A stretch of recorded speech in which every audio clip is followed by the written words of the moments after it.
आज आम प्रस्तुत करबा एकदम नुआ प्रकार पिठा। ये पिठा को देखिए आपण मैंने गेस करंतु एई पिठार आपण मैंने थरे के 3 रु 4टा खाईदेवे पेट तो पुरिबो किंतु बिल्कुल भी मन भरिबनी। पिठा एते स्वादिया लागिबो कि एथिपई कोनोसी तरकारी चटनी दरकार पड़िबनी। ए पिठा आपण मैंने थरेके पूरा परफेक्ट बनै परिबे। ए तुलतुलिया नरम नुआ प्रकार पिठा बनैबा पई आपनको इनो सोडार दरकार पड़िबनी किंतु पूरा परफेक्ट नरम बनिबो। सेथिपई वीडियो को संपूर्ण देखंतु।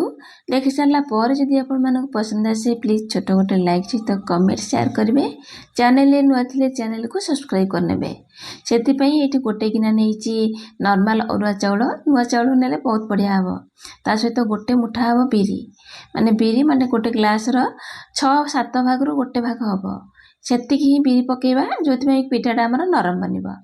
एठी बिरी चाउल को पानी देके भलसे धोई आनिबा।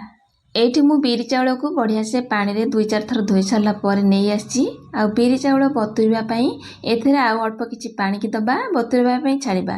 जेहेतु पिठा बनौचे किछि जनकर अरुआ चाउल खाइले बा अरुआ बिरी खाइले डाइजेशन हुएनी बा गैस हुए सेथिपई अल्प कोठी मेथी की दबा आ ताको बतुराय पई 3 रु 4 घंटा छाड़ी नबा। एठी 3-4 घंटा पर आपण मानको कवर काढी देखौची चाउल बढ़िया से बतुरी जाइछि। एमति हाथ रे गुंड कले बढ़िया से गुंड हो जाउची। ताको मिक्सी जार रे दे दबा। तापर अल्प अल्प पानी देके ताको चिकन करी पाटिबा। ए पिठा रे अधिक क्रीमी बा बहुत बढ़िया लागिया पई कि नड़िया कोरा मु नेइची पूरा कोमलिया नड़िया नबे मात्र अल्प नेबे। अधिक कि नड़िया कोरा देबेनी पिठा बिल्कुल भल लागिबनी। एठी नड़िया कोरा देइकरी पूरा चिकन करी बाटी आनिची। एबे ए बैटर को गोटे पात्र को हमें ढाली नबा। सेथिरे अल्प पानी लूण दबा गोळेबा।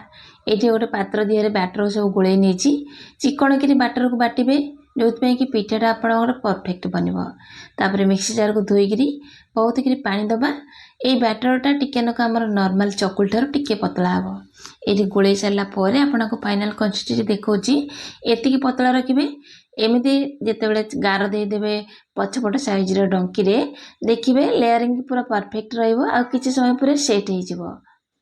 एठी आपनको फाइनली कंसिस्टेंसी देखौची एतिकी पतला रखिले आपनको पिठा पूरा नॉन स्टिक तावा रे भी परफेक्ट बनिबो। जदि घरे नॉन स्टिक तावा नाही ताहले भी आपण माने पिठा पूरा परफेक्ट बनै परिबे। एठी गोटे गिना रे अल्प पानी नेइची कि रिफाइन तेल को दबा आ एई तेल को हमें परे पिठा व्यवहार करिया पई साइड करनबा। एठी हमर बैटर रेडी। स्वाद अनुसार लूण को दबा आ भलसे कोळै नबा। एठी हमर पिठा पई बैटर पूरा रेडी। आको साइड करनबा। आमे पिठा पे पूरा प्रस्तुत करबा।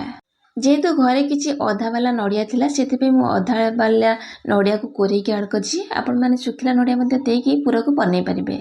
एठी किछि नड़िया कोरा सहित अधा गोलमरिच को दबा हल्का टिके भाजी नबा। पूरा केते परिमाण रे मिठा हले आपण मानक पसंद सेही हिसाब रे एठी गुड़ ऐड करबा। एठी नड़िया पई 2 बड़ चमच गुड़ ही परफेक्ट रहइबो। से सब को देके भलसे कोळै नबा। आ पिठा माने पूरा को खरडी सारला पर जो जळी अंश बा पानी अंश थाए से टिके सुखी जिवो। हमर नड़िया पूरा रेडी हे जिवो। नड़िया रे जेतिकी जळी अंश थला से सब सुखी जाइछि। पिठार पूरा को काढी नबा आ साइड कर नबा। एठी सेई कड़ाई की धोई आनिबा।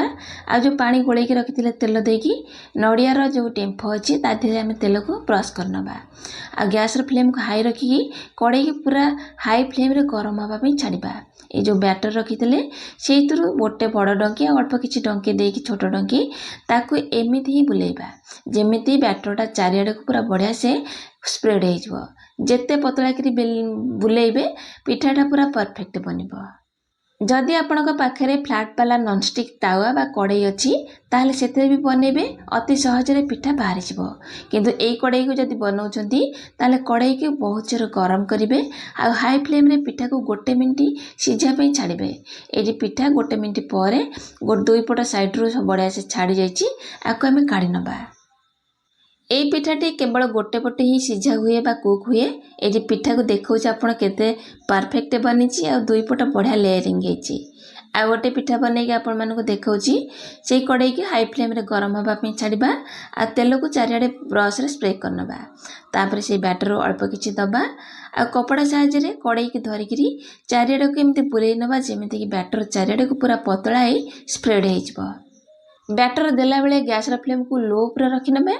तापर बैटर दे सारा पर गैस फ्लेम को पूरा हाई रखा आ 1 मिनिट हाई फ्लेम रे कुक होगापी छाड़ा कपते ये गोटे कथा ध्यान रखिए नड़िया कोरा जो देकी चाउल बाटुले से अधिक नड़िया कोरा बिल्कुल भी ऐड करेंगे जो कि पिठाटा आमर चारिआड़ को बिल्कुल भी अधिक स्प्रेड हेनी जोटा मो सहित घटला। ये देखु पिठार लिड खोलिकी देखा 1 मिनिट पर हाई फ्लेम रे कुक होगापी छाड़ा ये पिठा देखो चारिआड़ केमती बढ़िया से छाड़ी जाऊँगी बिना नॉनस्टिक तावार पे आपण पिठा एमती पूरा परफेक्ट बनिब। गोटे पट बढ़िया से सीझीगला कुक होगला ताको काढ़ी नबा। जदि आपण को नड़िया पुर दिया पिठा बिल्कुल भी पसंद नहीं ताहले आपण एथिरे किछि आलू मसला पुर किंबा बिल्कुल भी पुर न देकी चटणी किंबा तरकारी लगेकी खाई परिबे। जेहेतु माँ नड़िया पुर दे बनाती आम समस्त बहुत पसंद आसे। आपण केते पिठारे पुर देले खाइबा पसंद करेंगे से हिसाब से नड़िया पुर को देकी चारिपटू फोल्ड करनबा। मुझे आपन को वीडियो देखा जमी फोल्ड करेंगे से भाया फोल्ड कले देखा बहुत बढ़िया लगे समस्त बहुत आग्रह खाई नेबे। ये पिठा को फोल्ड कला बेले आपण माने देखंतु पिठा केते नरम बनिछि। ये 2 पट फोल्ड कर सारा पर आर पटटा एमती फोल्ड करनबा आ गोटे पटटा एपटू फोल्ड करनबा। आपण जेमिति नॉर्मल छुंची पिठा पत्र पिठा बनाती सेमिति ही बनिबा। ये पिठा को देखंतु केते बढ़िया लागुछि देखा पई। आपण माने थरे एई उपाय एई नुआ प्रकार पिठा बनातु देखिबे समस्त पसंद आसीबो। रहिली नमस्कार जय जगन्नाथ।